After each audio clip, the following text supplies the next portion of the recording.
Monsieur le Président, notre engagement se manifeste par l'adoption d'un nouveau contrat social, un contrat social plus juste, qui permettra à notre État de miser sur la lutte contre la corruption. Ça a toujours été notre priorité. Les ressortissants dominicains le réclament depuis longtemps. Et parmi les différents indicateurs internationaux sur la perception de la corruption, on peut voir que les avancées de mon gouvernement sont bien réelles. J'aimerais également rappeler que la République dominicaine a l'honneur de présenter sa candidature au Conseil des droits de l'homme de l'ONU pour la période 2024-2026. Les élections se tiendront le mois prochain. Cette candidature est l'incarnation de notre engagement fort pour la défense des droits humains. Chers collègues, vous pouvez, si vous utilisez votre téléphone portable, en cliquant sur l'application Google Earth, regarder l'île d'Hispaniola depuis l'espace, l'observer depuis l'Espagne, et vous verrez qu'elle est divisée en deux. D'un côté, la République dominicaine, territoire vert et florissant. Nous avons en effet su préserver nos ressources naturelles. Et l'autre moitié de l'île d'Hispaniola, elle, est desséchée. Comme aride, elle est dépourvue de cette riche couverture forestière et elle est totalement déboisée. Cette frontière naturelle n'est pas uniquement une leçon de géographie, mais aussi un appel à l'action, car voilà ce qui attend le monde, notre planète, si nous continuons d'ignorer les avertissements de la Terre-Mère. Mesdames et messieurs, Haïti n'est pas uniquement victime d'une tragédie environnementale. Le pays est également confronté à une instabilité politique et sociale qui pourrait menacer toute la région. Et c'est malheureusement pour moi le moment de rappeler qu'il y a 2 ans déjà, devant cette même Assemblée générale, j'ai lancé un appel et j'ai dit que depuis que le gouvernement avait pris ses fonctions, nous avons dit que la situation en Haïti pourrait déborder vers la République dominicaine et générer ainsi une réelle insécurité dans la région. Il est temps que la communauté des nations assume une bonne fois pour toutes cette question qui est absolument prioritaire et exige un suivi immédiat.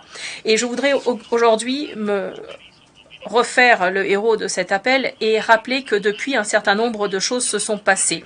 Il y a un petit groupe de particuliers haïtiens qui s'est lancé dans la construction d'un canal qui permet le transvasement illégal des eaux du fleuve Dajabón en violation des traités frontaliers entre la République dominicaine et Haïti. La communauté internationale doit savoir que le fleuve Dajabón trouve son origine à Loma de Cabrera, qui se trouve dans le territoire de la République dominicaine. Et sur ces 55 kilomètres, il parcourt le territoire dominicain avant de déboucher dans la baie, avant de se jeter dans la baie de Manzanillo à Montecristi. Il n'y a que 2 kilomètres de ce parcours qui se déroule en territoire haïtien. Et c'est sur ce petit morceau du fleuve, du côté haïtien donc, que le canal est en train d'être creusé. Les informations dont nous disposons montrent qu'il s'agit d'une manœuvre en faveur du contrôle de l'eau de la part d'une petite élite économie politique qui doit être ici condamnée. Ce projet n'a jamais été officiellement communiqué au gouvernement dominicain et aucune documentation sur l'envergure du projet, son impact environnemental, l'identité des bénéficiaires finaux n'a été communiquée. Nous avons toutefois pu obtenir quelques informations et d'après notre analyse, ce sont des centaines de familles d'agriculteurs dominicains et haïtiens qui seraient directement concernés si le canal devait être construit. D'ailleurs, il y aurait aussi un risque d'inondation du parc industriel de Codévi qui se trouve 300 mètres en dessous du niveau du canal. Sont également menacés 19 000 travailleurs haïtiens ainsi que les habitants des villes frontalières de Dajabón et Juana Méndez. Comme si ce chantier ne menaçait pas déjà suffisamment la lagune de Saladillo, qui est là l'une des principales zones humides de la République dominicaine. Depuis avril 2021, notre gouvernement a demandé aux autorités haïtiennes à plusieurs reprises de stopper la construction unilatérale et illégale de ce chantier ou de cette œuvre, de ce canal. Le gouvernement haïtien lui-même a rappelé qu'il ne s'agissait pas d'une œuvre gouvernementale, mais qu'il n'était donc pas possible d'arrêter le chantier en raison de la crise que traverse le pays. La situation est aujourd'hui très délicate à la frontière. Alors nous ne souhaitons pas d'affrontement avec le peuple haïtien, bien entendu, mais nous devons nous défendre face à ces acteurs qui aujourd'hui menacent la sécurité de leur gouvernement, de leur peuple et de leur pays, évidemment au détriment des ressources hydriques. Monsieur le Président, le problème haïtien n'est plus entre les mains de Haïti. Il est aujourd'hui entre les mains de la communauté internationale. Et c'est la raison pour laquelle nous nous associons pleinement au discours très responsable du président des États-Unis, M. Joe Biden, prononcé hier en cette enceinte.